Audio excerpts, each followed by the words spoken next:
Bienvenidos hermanos a esta enseñanza por video. Yo soy el pastor Warren Hoy, pastor de la iglesia Pan de Vida. Y en esta enseñanza vamos a continuar hablando del tema el evangelismo. En las enseñanzas anteriores ya hemos considerado que cuando evangelizamos, nuestra meta es tratar de diagnosticar la condición espiritual de las personas con las que hablamos, ¿verdad? Porque somos como médicos espirituales y queremos diagnosticar su condición para poder darles la mejor receta, entre comillas, ¿verdad?, para su condición. Vimos esto en la vida del Señor Jesucristo, que no hablaba de la misma manera con cada persona. A algunos les dio una receta, digamos, y a otros les dio otra. Por ejemplo, con la mujer sorprendida en adulterio, le habló con compasión, pero con los fariseos les habló con reprensión. ¿Por qué? Porque su condición lo necesitaba. O sea, ellos necesitaban otro medicamento, digamos, o otra receta que esta mujer, ¿sí? Y los apóstoles del Señor cuando iban evangelizando en el libro de los Hechos, vemos lo mismo, que seguían el patrón de su maestro, el Señor Jesús, porque hablaban de una manera con judíos que tenían una base bíblica, pero hablaban de otra manera con los griegos que no tenían tal base. Entonces hoy quiero continuar en esta línea y sigo hablando de recetas, ¿verdad?, espirituales que damos a los inconversos. Ya hemos hablado de algunos tipos, porque mira, todo ser humano es único, ¿verdad? Todos somos únicos, pero a la vez parece que hay ciertas categorías de personas en la humanidad, ¿verdad? Entonces, podemos hablar de las recetas necesarias para cada categoría. Ya hemos hablado de la persona religiosa o la persona que siente súper culpable e incapaz de ser redimido. Hoy quisiera seguir con esto, pero quiero hablarles de otro tipo, el tipo de pecador o de inconverso que digamos, se llama el pecador descuidado, porque no le importa nada lo espiritual, no tiene interés en las cosas espirituales, no siente convicción por su pecado, no ve su peligro y no sabe la necesidad de ser salvo. ¿Para qué ser salvo? ¿Salvo de qué? ¿Verdad? ¿Qué decimos a tales personas? Yo creo que es la categoría más grande, más común, por lo menos en este país. Mucha gente está en esta categoría. Ahora, quiero hacerles unas preguntas. ¿Se han dado cuenta que los cristianos pasan la mayoría de su tiempo cuando quieren evangelizar, pasan su tiempo con adictos, en casas de rehabilitación o con la gente de la calle, los pobres, los que no tienen hogares? ¿Por qué es? Porque, hermanos, tales personas, por lo menos reconocen algo de necesidad, son pobres o tienen una adicción, entonces necesitan algo. Mayormente no entienden lo que realmente necesitan, pero por lo menos necesitan algo y nos aceptan y nos dejan ministrarles. Entonces los cristianos sentimos más confianza hablando con tales personas, ¿verdad? Creemos que tenemos algo que darles. No decimos abiertamente, pero me parece a mí que creemos que con otros no sentimos tanta confianza porque no sentimos que con otra gente tiene la misma necesidad. Pero hermanos, piensen un momento, el Evangelio no es solo para los pobres o los adictos, ¿verdad? Los ricos también lo necesitan, los de la media clase también lo necesitan, porque de hecho todo ser humano necesita ser salvo, ¿verdad? Simplemente no se dan cuenta. Ese es el problema. No se dan cuenta. Y me parece a mí que nosotros los creyentes también a veces tampoco entendemos ni la necesidad de otra gente o cómo tratar con ellos para mostrarles tal necesidad, para enseñarles que necesitan ser salvos. No sé si pueden estar de acuerdo con mi declaración, pero yo creo que muchos cristianos no saben demostrarles a tales personas su necesidad.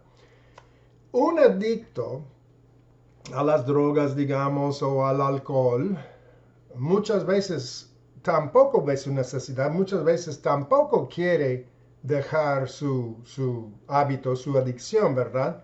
Pero si su hábito ha comenzado a arruinar su vida y está sufriendo las consecuencias, podría querer ser liberado de su adicción. Algunos quieren ser liberados. Pero hermanos, la categoría, repito, la categoría más grande de no cristianos en este país por lo menos, no tienen ni idea de que tienen algún tipo de problema del que librarse. No tienen la menor idea. Y si no sabemos que estamos perdidos o en peligro, nunca vamos a apreciar lo que Jesús ha hecho para encontrarnos y salvarnos. Si no sabemos que tenemos una enfermedad mortal, ¿cómo vamos a querer la cura? Si no sabemos que estamos perdidos, nunca querremos encontrar el camino. Entonces, la meta con esta categoría, hermanos, la meta principal es enseñarles que en verdad tienen un problema, una necesidad o que están en algún peligro. Esta es la meta. ¿Ok? ¿Habrá algún método, alguna estrategia, alguna herramienta para lograr esto? Seguramente que sí, hermanos. Seguramente hay una herramienta. Pero lo triste es que esta herramienta ha estado delante de nosotros por siglos. Sin embargo, la mayoría de cristianos no tenemos la menor idea. La herramienta que Dios nos ha dado para este tipo, lo que podemos usar con esta categoría es la ley de Dios. La ley de Dios. ¿Por qué digo esto? ¿Cómo puede ser? Ahora, piensa un momento, ¿eh? Piensa un momento. ¿Por qué nos dio Dios su ley primero y luego el Evangelio? ¿Por qué se dio el Antiguo Testamento primero, un pacto basado en la ley, que es 2 veces más largo que el Antiguo Testamento, el pacto basado en la gracia? ¿Por qué será? ¿Habrá alguna razón, hermanos? Claro que sí. ¿Y saben qué? Si leemos los sermones de algunos de los más famosos predicadores de la historia, en que encontraremos que estos predicadores entendieron este secreto que estoy compartiendo hoy, porque ellos predicaron la ley. Predicaron el pecado, el juicio, la ira de Dios, todo esto. Cosa que no se hace hoy, no se predica en el día de hoy. Ahora, ¿por qué será que estos predicadores famosos predicaban de otra manera que los predicadores de hoy? En el día de hoy, pues la gente predica, los predicadores que tienen las iglesias más grandes, predican todos los bienes, que Dios te ama, que Dios quiere darte, que si estás enfermo te puede sanar, si tienes problemas matrimoniales, los puede resolver, si eres pobre, Él te hará rico. De hecho, Dios quiere que todos sean millonarios, vengan a Jesús para que reciban los bienes. Y esta es la táctica, la estrategia de hoy. Pero no fue el método de los antiguos, los predicadores famosos del pasado. ¿Por qué será, hermanos? Ahora, tengo algunas citas, 3 citas de predicadores famosos. Quiero que las escuchen, ¿sí? Juan Wesley, el famoso fundador de la iglesia, la denominación metodista. escuchen lo que digo. Este hombre era fenomenal. El Señor lo usó grandemente en el primer avivamiento que llegó a este país y estuvo en Europa.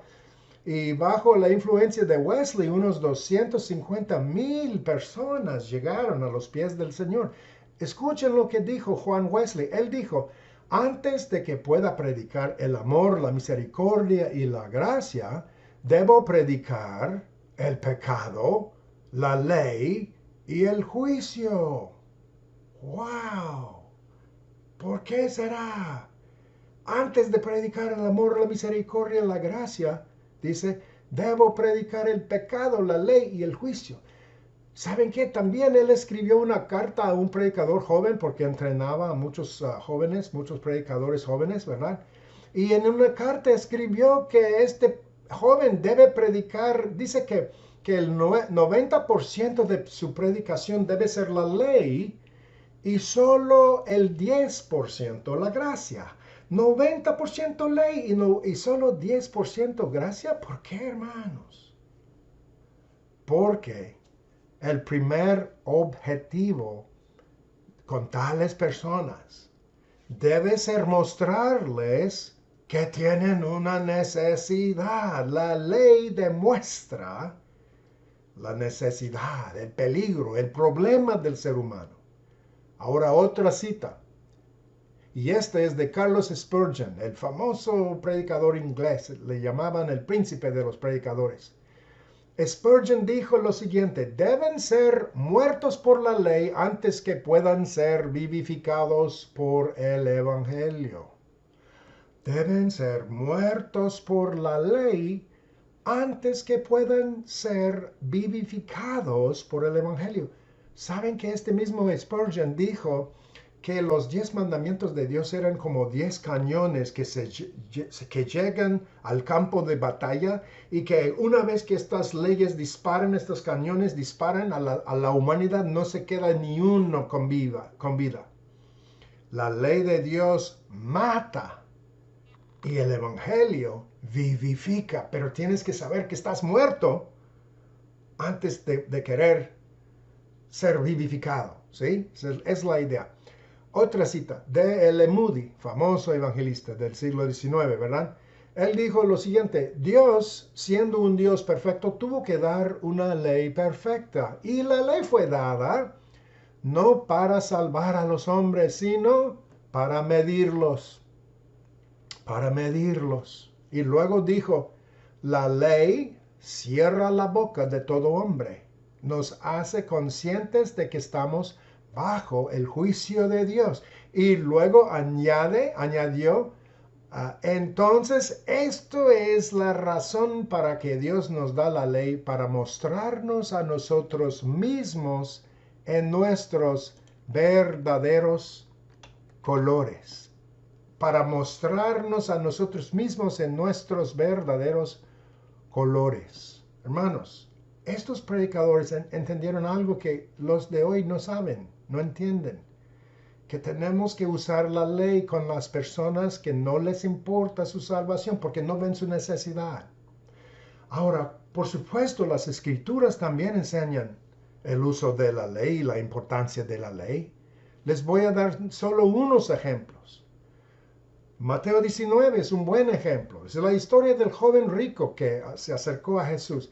Dice, he aquí vino uno a él, al Señor Jesús, y le dijo, Maestro, ¿qué cosa buena haré para tener la vida eterna? Y en otras versiones dice, buen maestro, ¿qué cosa haré para tener la vida eterna? Él le dijo, ¿por qué me preguntas acerca de lo bueno? Hay uno solo que es bueno. En otras palabras, le llamó el buen maestro y Jesús dijo, ¿quién es bueno? Solo hay uno que es bueno. ¿Por qué me llamas bueno?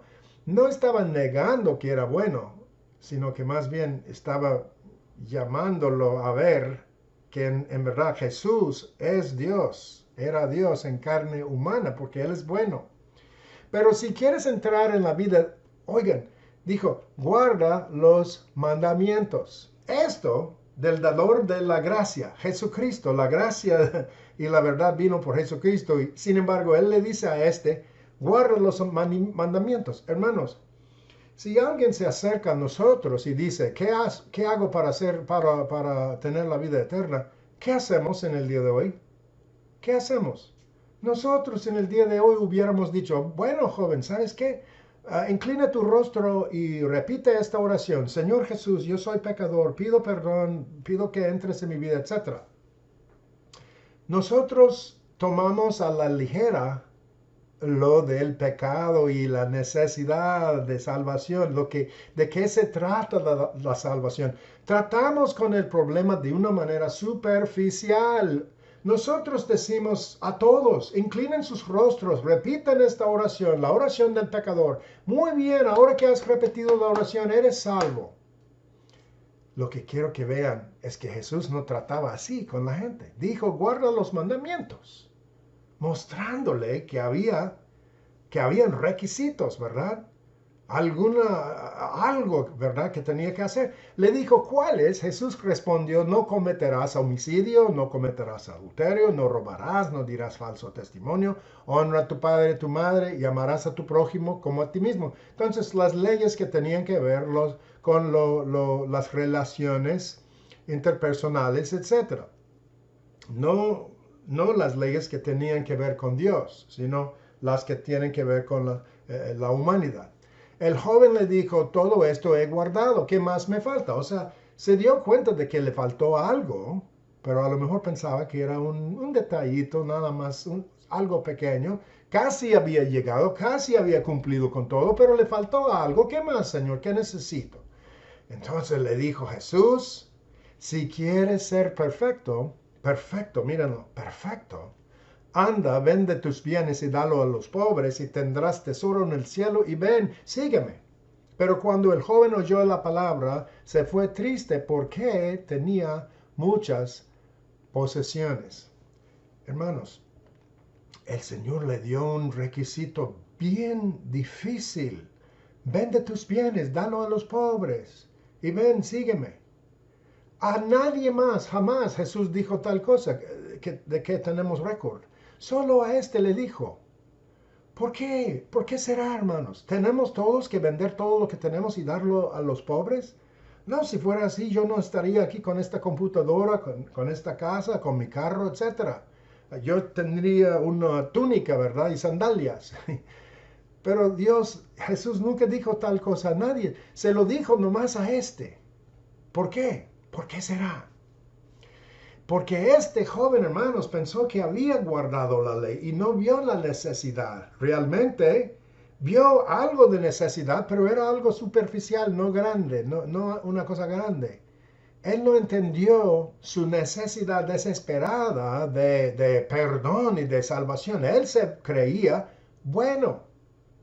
Pero Jesús, con decirle estas cosas que le dijo, vende lo que tienes y todo eso, estaba mostrándole su verdadera condición delante de Dios. Como dijo Moody, sus colores verdaderos.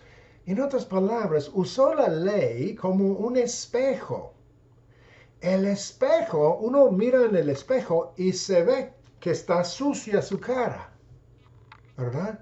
Es el propósito del espejo, enseñarte cómo estás, ¿verdad? Y si estás sucio o estás desordenado, tu pelo o algo así, ¿verdad? Jesús usó la ley como un espejo para mostrarle a este joven que en realidad no era tan bueno como él se creía. En realidad no había guardado todos los mandamientos de Dios, porque cuando se trató de lo principal, los mandamientos que tienen que ver con Dios, si tú me llamas bueno, esto quiere decir que soy Dios en carne humana, y si yo soy Dios en carne humana, yo te digo, vende lo que tienes, dalo a los pobres y ven y sígueme, y no lo quieres hacer. En otras palabras, con decir esto, Jesús levantó este espejo de la ley y le mostró que en realidad él tenía otro Dios. El primer mandamiento es, no tendrás dioses ajenos delante de mí, pero tú tienes, joven, tú tienes otro Dios. ¿Cuál es tu Dios? El dinero. Tú amas al dinero. Y la Biblia dice, el amor al dinero es raíz de todos los males. Tú amas más tu dinero que a mí, el que es bueno. Es decir, más que a Dios. Tú amas más tus comodidades, el prestigio del dinero que el dinero te da, la seguridad que el dinero te da, el sentido de poder que tu dinero te da, que a Dios. Porque Dios mismo te dice, véndelo. Y no lo puedes hacer. Y además, dalo a los pobres. Tú dices que siempre has guardado la ley de Dios, los mandamientos, pero si amas a tu prójimo como a ti mismo y Dios mismo te dice, dalo a los pobres, debe de ser fácil, ¿verdad? Darlo a los pobres porque tú los amas, ¿verdad? Pero no. Y solo la ley lo hizo ver. La ley demostró o le enseñó su egoísmo, porque no quería dar a los pobres, su amor al dinero, porque no quería vender sus cosas. ¿Ven? Entonces el mismo dador de la gracia, el Señor Jesús, usó la ley y le dijo a este joven, guarda los mandamientos. Y ahí vemos la función de la ley. ¿Cuál es la función de la ley? La ley es como este espejo que muestra a uno tal y como es. Esta es la función de la ley, enseñarnos que somos pecadores, destituidos de la gloria de Dios, y que aparte de su perdón y su gracia, jamás lograremos obtener la vida eterna. ¿Ves? Esta es la necesidad, este es el uso de la ley. Ahora, otro ejemplo, los Hechos 17. Y en este ejemplo, vemos a Pablo, el apóstol, predicar el evangelio a no judíos, a un grupo de gentiles, de griegos de Atenas, ¿verdad? Y dice que Pablo, verso 22, Pablo se puso de pie en medio del Areópago y dijo, hombres de Atenas, observo que son de lo más religiosos en todas las cosas, pues mientras pasaba y miraba sus monumentos sagrados, hallé también un altar en el cual estaba esta inscripción, al Dios no conocido. A aquel pues que ustedes honran sin conocerle, a este yo les anuncio. Este es el Dios que hizo el mundo y todas las cosas que hay en él. Entonces empieza a predicarles acerca del Dios de Israel, el Dios verdadero, el creador de todas las cosas. Y como es Señor del cielo y de la tierra, Él no habita en templos hechos de manos. Entonces les predica el señorío del Señor, de Dios, ¿verdad? Y que si es Señor, entonces Él es omnipresente, omnipotente y no habita en templos hechos de manos. Entonces la naturaleza de Dios les predica. Ni es servido por manos humanas como si necesitara algo, porque Él es quien da a todos vida y aliento y todas las cosas. Entonces nuestras vidas vienen de Él y no le podemos servir con nuestras manos. Él no nos necesita. De uno solo ha hecho toda raza de los hombres para que habiten sobre toda la faz de la tierra. Él ha determinado de antemano el orden de los tiempos y los límites de su habitación para que busquen a Dios. ¿Cuál es el propósito de la vida? ¿Por qué existimos en la tierra?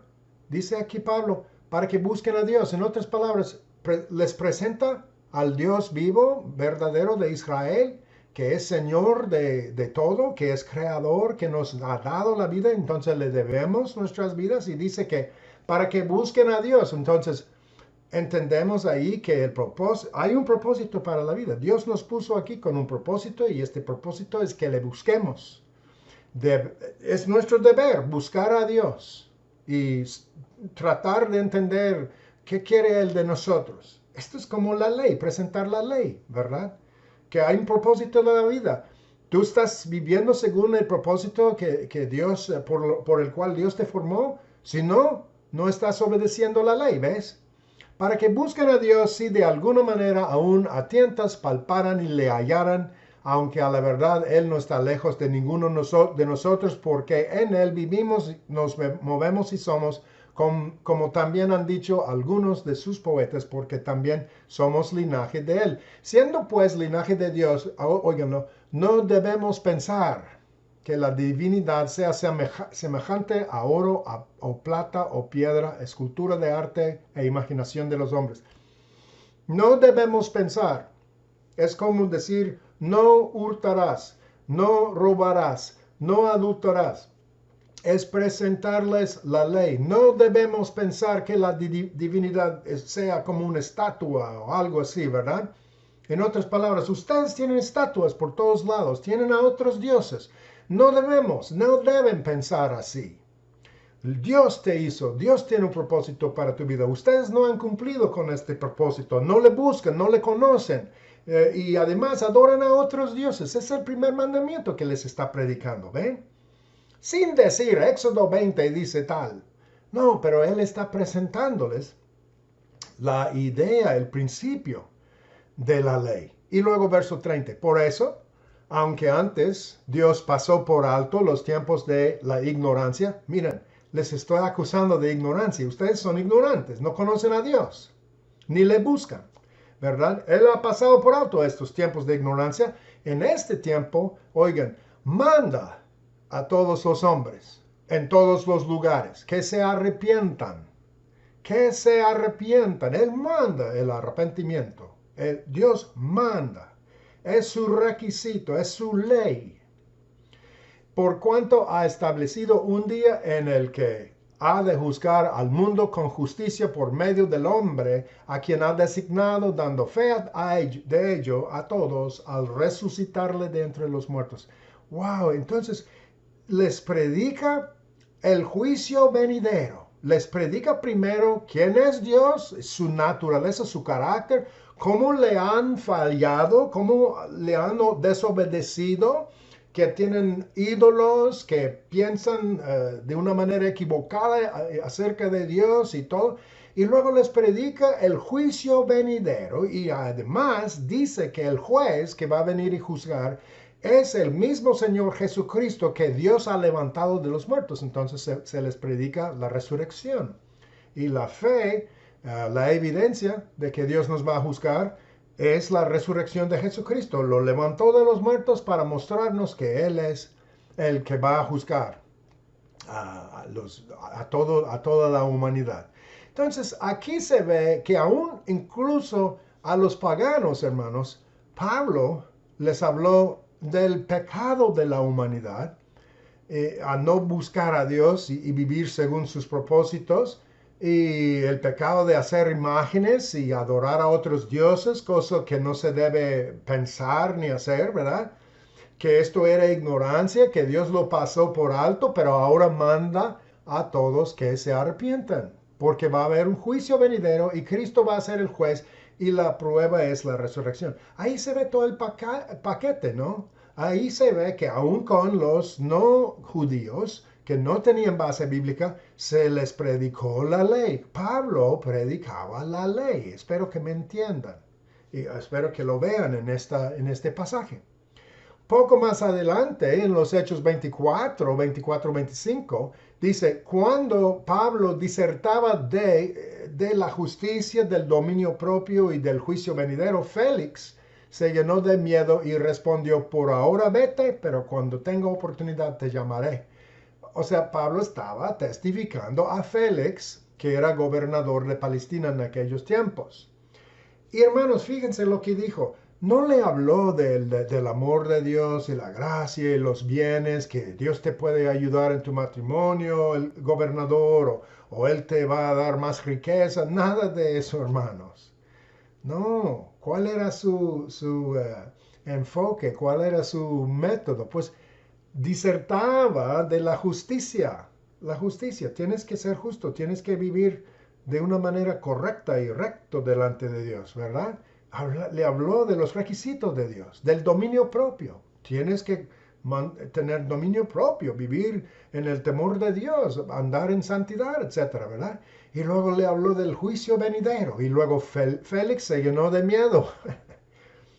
Miren, hermanos, cómo el Señor Jesús mismo y sus apóstoles Y los predicadores del pasado, su forma de trabajar era totalmente diferente a la forma de hoy en día.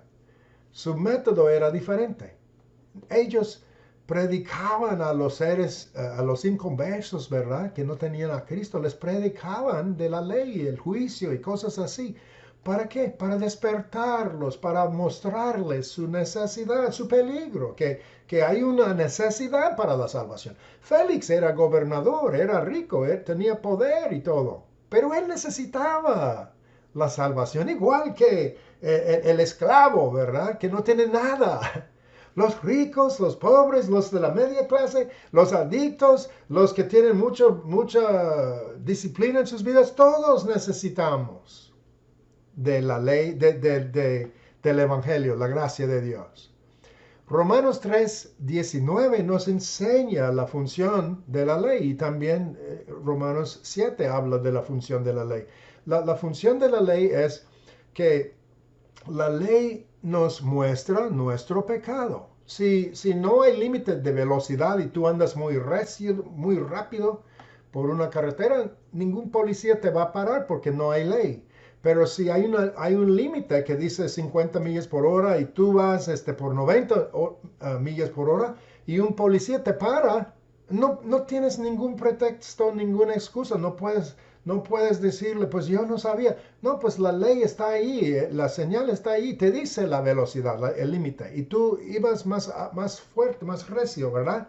Entonces, no puedes decir nada. Romanos 3:19 dice que la ley cierra la boca de uno. Porque una vez que ves que has violado la ley, no hay excusa.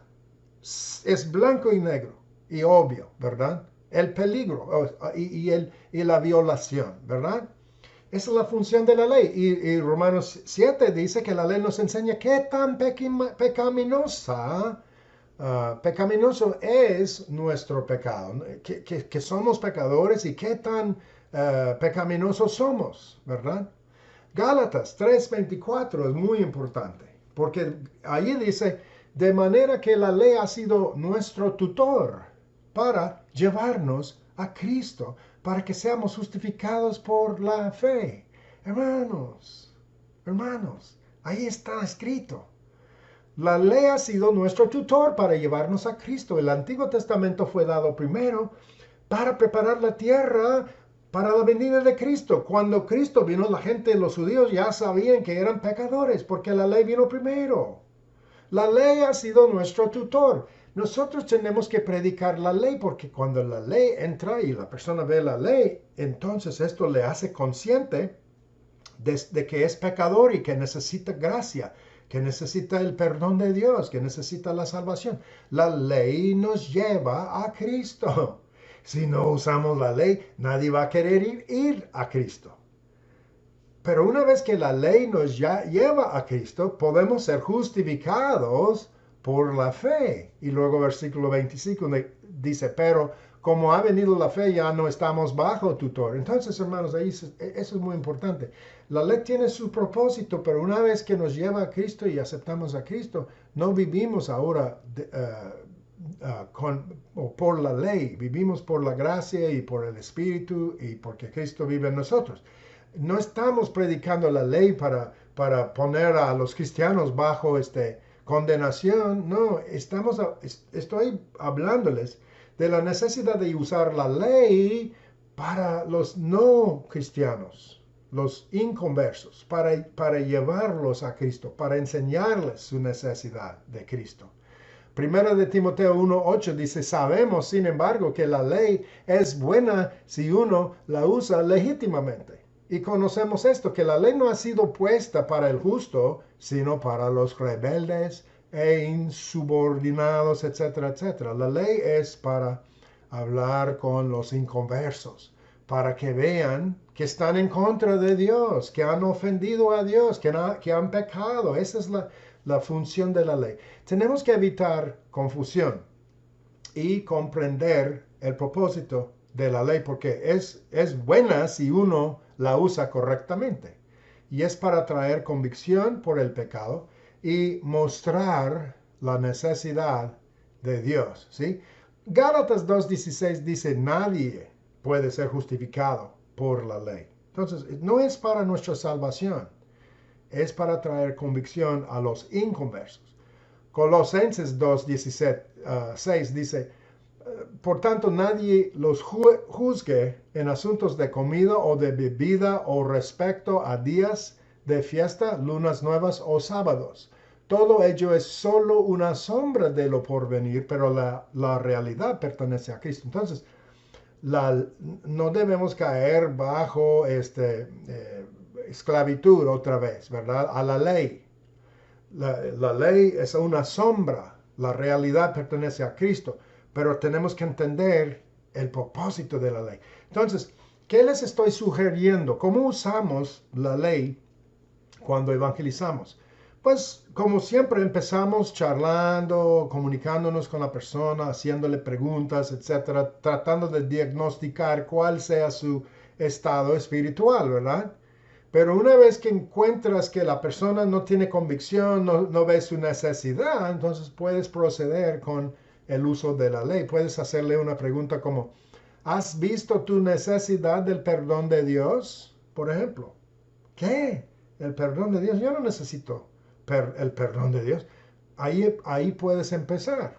Y luego, si dice que no, sacas tu espada, la ley de Dios. ¿Verdad? La herramienta que Dios te ha dado y puedes usar los 10 mandamientos para mostrarles a estas personas su necesidad.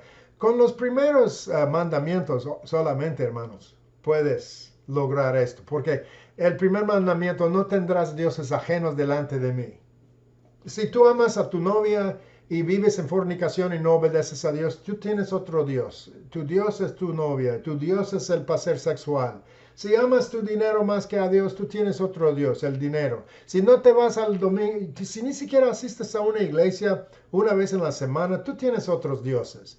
Tu Dios es tu placer, es lo que tú quieres, no es lo que Dios quiere. Con el primer mandamiento solamente podemos mostrarles a todos que son pecadores, ¿verdad? Cristo lo dijo de otra manera, dijo, amarás al Señor tu Dios con todo tu corazón y toda tu alma y toda tu mente. Nadie ama a Dios con todo su alma y corazón y mente. Y ahí mismo, hermanos, vemos que somos pecadores. Y luego el segundo mandamiento, no te harás imagen. Bueno, no tengo estatua de Dios, no amo a Buda.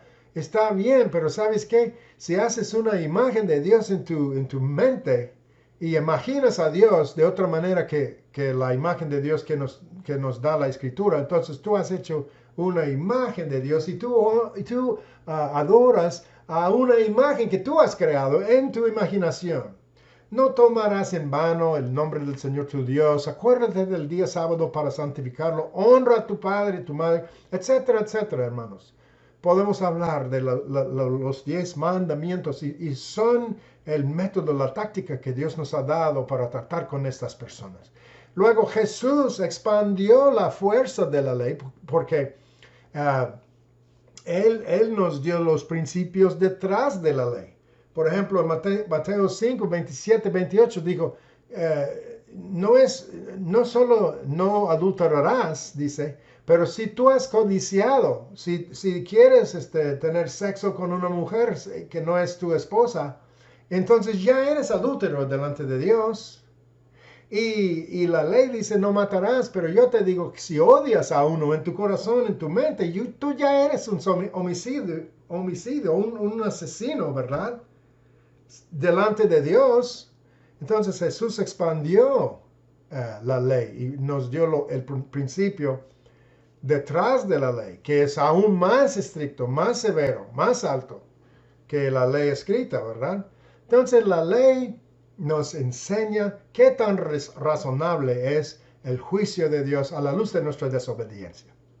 Y hermanos, recuerden esto también, Santiago 2:10 dice que si uno quebranta una ley, viola una ley, se hace culpable de todas. Culpable de todas.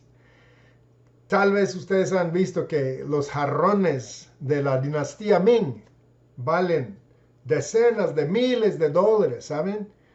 Estos jarrones de la dinastía Ming, ¿verdad? Pero ¿saben qué? Si un jarrón no está intacto, sino que está roto, está cuarteado aún un poquitito, su valor se reduce prácticamente a nada. Así es la ley. La ley es como este jarrón de la dinastía Ming. Sí, está bien si todo está intacto, pero una vez cuarteado, si tú violas una de las leyes, ya has cometido el pecado y ya has roto todo y no puedes entrar a la presencia de Dios. ¿Cuántos pecados cometieron Adán y Eva, hermanos? ¿Cuántos? Miles de pecados. Mataron a muchas personas, robaron muchos bancos. No.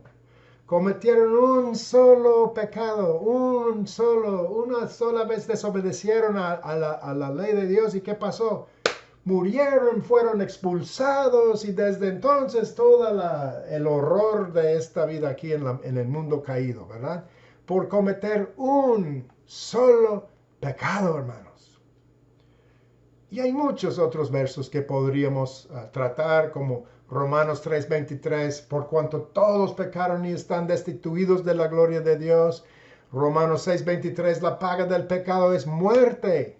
Apocalipsis 20, donde habla del trono blanco y el juicio final, ¿verdad? Solo los cuyos nombres están escritos en el libro de la vida entrarán. Entonces podemos decirle a esta persona, ¿tienes tu nombre escrito en el libro de la vida? Espero que me entiendan, hermanos, en esta enseñanza. La idea es mostrarles a las personas por qué necesitamos ser salvos. ¿Cuál es nuestro problema? ¿Qué tan serio es el problema? Entonces, hermanos, una vez que se dan cuenta de que tienen una enfermedad mortal, de que que están en un peligro mortal, una vez que entienden, el darle la respuesta debe de ser fácil. Podemos darles el 10% gracia, ¿verdad? Porque una vez que les damos el 90% de la ley, van a entender su necesidad y van a querer la cura y les podemos ofrecer la salvación en Cristo y van a querer recibirla. Espero que hayan entendido este mensaje. Si no, pues me pueden mandar un email o hacerme una pregunta. Que el Señor los bendiga y hasta la próxima vez.